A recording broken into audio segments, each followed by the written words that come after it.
So move to strike the last word. For what purpose does Ms. Deming seek recognition? Mr. Chairman, I move to strike the last word. The lady's recognized. Let me just say. Classified documents and actively work to undermine the lawful discharge of the President's duties under Article 2. If their judgment can replace that of the President, it means that the people of the United States have simply been removed from the equation. Now, someone said during the discussion today that the President has actually committed real crimes. The article does not charge such crimes. Why not? Because there's no evidence to support them. If there was evidence, you know that in a heartbeat they would have included these charges, so it's obvious they don't even believe their own rhetoric. One member said, we're not restricted as the Department of Justice is. Think about what that statement means. The Department of Justice is restricted by the Bill of Rights. The Bill of Rights sets forth basic principles of due process, the right to confront your accuser, the right to call witnesses in your defense. Charges have to be supported by evidence, not gossip, and you have the right to appeal to the courts to protect these rights. Yes, the Department of Justice is restricted by the Bill of Rights, but our Bill of Rights, with its due process restrictions, restricts all of us who take the oath of office, and that includes Congress. We are restricted to respect these rights also. Only the majority is now placing themselves above the supreme law of the land. The lawful exercise of executive power is simply not an impeachable offense. The President is responsible for faithfully executing the laws. The Foreign Corrupt Practices Act makes it a crime to offer something of value to secure business in a foreign country. Well, the facts of Mr. Biden's actions in the Ukraine certainly look like they crossed that line. Does the President have the authority to request cooperation of a foreign government to investigate potentially corrupt interactions between U.S. officials and their own officials? Of course he does. The Democrats impute the most sinister motives to this request. Well, nothing in the conversation suggests that. Do us a favor because our country has been through a lot and Ukraine knows a lot about it. That's the exact quote. Now, the National Defense Authorization Act specifically requires the administration to determine that Ukraine is taking steps to combat corruption before aid can be released. Now, the Democrats have made much of the fact that the Secretary of Defense certified this in May. They ignore two facts. Number one, the Secretary of Defense exercises no authority independent of the President. The buck still stops at the President's desk. And two, the President retains responsibility to determine that the findings of his administration remain valid, particularly as he assesses the intention of a newly elected President and newly elected Parliament. And lest we forget, last year, 3 Democratic senators wrote to the Ukrainian government demanding that it cooperate in investigating President Trump. The Democrats found absolutely nothing objectionable about this. The only difference I see is that the President actually has the authority and the responsibility to make such a request. So what's at stake here? The worst possible interpretations of the President's motives in discharging his constitutional powers are being imputed to him by his most vitriolic opponents. Now, there's nothing extraordinary about that. It's called politics. But if this can become the new standard of impeachment, that Congress can impeach any president whose motives his opponents question, if this is allowed to replace treason, bribery, and other high crimes and misdemeanors as the standard for nullifying a national election and substituting the judgment of Congress instead of the judgment of the American people, well, then no president can make any decision without subjecting the nation to the travesty going on today.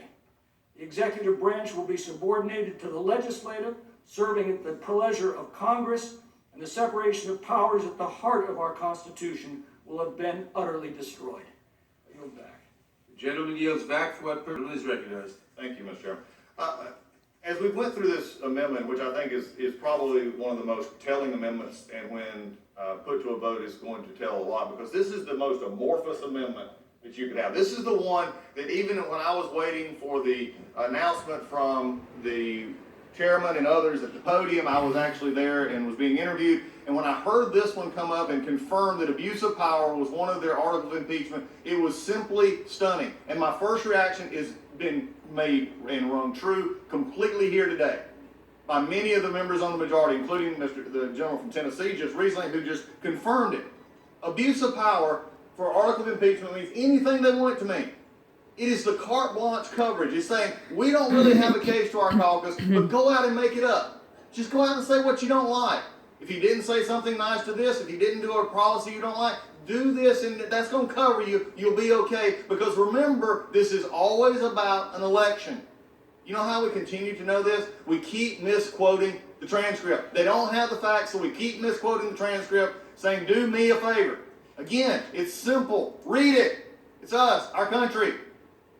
I mean, if you've got a case, make it, but don't make it up because you don't have it. What we have here also is this continual, just repeated attacks on the Ukrainian President, Mr. Zelensky. The repeated attacks. Because we're either claiming he is a liar or a puppet, or as we just called, he's a politician and actor, so disregard him. Wow, that's a lot of concern for the Ukrainian people, taking on their very president they've just elected. When we understand and we look at this, this is how it gets to the problem. When you get to a certain point and you can't make your case, when you can't factually add it up, when you have law school professor tell you, well, if you think this, then the inference is okay, then we've lowered the standard to where anything can be brought in. The factual case that has just been made over the past almost 3 hours now by the minority side has laid bare the case on abuse of power. There is none. You can make it up, you can call it whatever you want, and you can go try and sell that to the American people, but they're not buying it. They're not. And it's going to get harder and harder for members to actually go to that well next week, or go to that ballot where they actually stick their card in and vote yes on abuse of power, and then actually have to go back and explain that. It's easy in this room. You got help from your colleagues, but when you're back home trying to explain why you're going to take down a president duly elected over abuse of power because of some of the arguments we've heard this morning, that's just amazing. There is true skepticism about what went on in the Ukraine, and it's deeply rooted with this president. And by the way, there was another time in the late 17 and early 18, Ukraine aid was held. It's not the first time. Skeptical of foreign aid. He ran on this. I've said this before. Most people are amazed that he actually does what he said he's going to do. He runs on campaigns that our foreign aid needs to be looked at. He actually does those kind of things. That's what a president and shows true leadership does. The pause was for 55 days. Also, other countries' aid was also held. Lebanon was actually held. Others were actually held. This is not a new thing. Do not let the majority try to convince the American people that withholding aid or not looking into corruption is a new thing. Don't let them do it. In the words, like I said, others, maybe that's what, when you're having to play a part, you have to do that. You have to make it up. It's called ad lib, and that's what they're doing. Mr. Hale testified, one of the more egregious ones, and I have a friend of mine who texted me just a few minutes ago. Mr. Stooges brought this up, I brought this up, but again, it needs to be hit.